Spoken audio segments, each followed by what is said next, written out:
July 8వ తారీఖున prime minister Modi రష్యాలో ఉన్నారు. కట్ చేస్తే 20 రోజుల్లోపే ప్రధాని మోడీ యుక్రెయిన్ విజిట్ గురించి వార్తలు చక్కర్లు కొడుతున్నాయి. ఇది అమెరికాని బుజ్జగించే ప్రయత్నమా, లేకపోతే రష్యా యుక్రెయిన్ యుద్ధంలో భారతదేశం పాత్ర మార్చేదా? ఇంకా పూర్తి కథనంలోకి వెళ్లిపోతే, జూలైలో ప్రధాని మోడీ రష్యాని విజిట్ చేసినప్పుడు అటు అమెరికా గానీ ఇటు యుక్రెయిన్ గానీ నానా మాటలు అన్నాయి. కానీ ఇండియా అప్పుడు వీటినేవి పట్టించుకున్నట్టు కనిపించలేదు. సరే, ఈ వార్త ఎలానో చక్కర్లు కొడుతుంది కాబట్టి, ఒకవేళ ప్రధాని మోడీ యుక్రెయిన్ చేరుకోవాలంటే ఎలా చేరుకోవాలో మీకు తెలుసా? రష్యా యుక్రెయిన్ యుద్ధం మొదలైన అనంతరం ఇప్పటి వరకు యుక్రెయిన్ ని ఏ దేశ నాయకుడు చేరుకోవాలనుకున్నా సరే ఒక్కటే దారి, పోలాండ్ లో ట్రైన్ ఎక్కాలి, యుక్రెయిన్ లో దిగాలి. ఇంకో ఇంట్రెస్టింగ్ విషయం ఏంటంటే, యుక్రెయిన్ ఏర్పడినప్పటి నుంచి ఇవాల్టి దాకా ఏ భారత ప్రధాని యుక్రెయిన్ ని విజిట్ చేయలేదు. ఇప్పుడు మనం వీడియో మొదట్లో ఏదైతే ప్రశ్న రేకెత్తామో దానికి సమాధానాన్ని వెతికే ప్రయత్నం చేద్దాం. గత 2 సంవత్సరాల్లో ఇండియన్ ఫారిన్ పాలసీ మారుతూనే ఉంది, అంటే కన్సిస్టెంట్ గా ఎవాల్వ్ అవుతూనే ఉందన్నమాట. మొదట యుద్ధం మొదలైనప్పుడు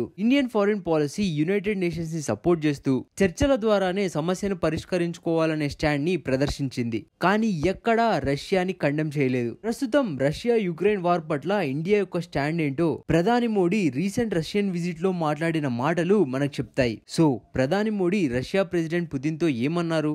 this is not time for the war. ఇది ప్రధాని మోడీ రష్యా యుక్రెయిన్ వార్ పట్ల తన స్టాండ్. అంటే ఇండియా రష్యా యుక్రెయిన్ వార్ లో రష్యన్ ఇన్వేషన్స్ ని సపోర్ట్ చేయట్లేదు. అండ్ ప్రధాని మోడీ అన్న ఇంకో మాట ఏంటి? యుద్ధంలో చిన్న పిల్లలు చనిపోవడం ఏమాత్రం అంగీకారం కాదు. సో ఇక్కడ మోడీ ఈ యుద్ధం యొక్క హ్యూమన్ కాస్ట్ ని కండెమ్ చేస్తున్నారు. ఇప్పటిదాకా రష్యా యుక్రెయిన్ యుద్ధంలో 30,000 మంది సివిలియన్లు చనిపోయారు. ఇక్కడ మనం ఇంకో విషయాన్ని కూడా గమనించాలి. అదేంటంటే, ఇండియా ఒకవైపు వెస్ట్ కి దగ్గరవుతుంటే రష్యా ఇండియా యొక్క రైవల్ అయిన చైనాకి దగ్గరవుతుంది. సో ఇండియా తన సంబంధాలని బ్యాలెన్స్ చేయాల్సిన అవసరం ఉంది. యుద్ధం మొదలైన అనంతరం మోడీ జెలెన్స్కీతో మొత్తం 5 సార్లు మాట్లాడారు. 2 సార్లు డైరెక్ట్ గా కలవడం జరిగింది. At the same time Ukraine president జెలెన్స్కీకి ఎప్పటికప్పుడు తన లిమిట్స్ ఏంటో గుర్తు చేస్తూనే ఉన్నారు. ఫర్ ఎగ్జాంపుల్, ఇండియాలో G7 సమిట్ జరిగినప్పుడు జెలెన్స్కీ ఆ సమిట్ కి అటెండ్ అవ్వాలనుకున్నా సరే ఇండియా ఆయనకి ఇన్వైట్ పంపలేదు.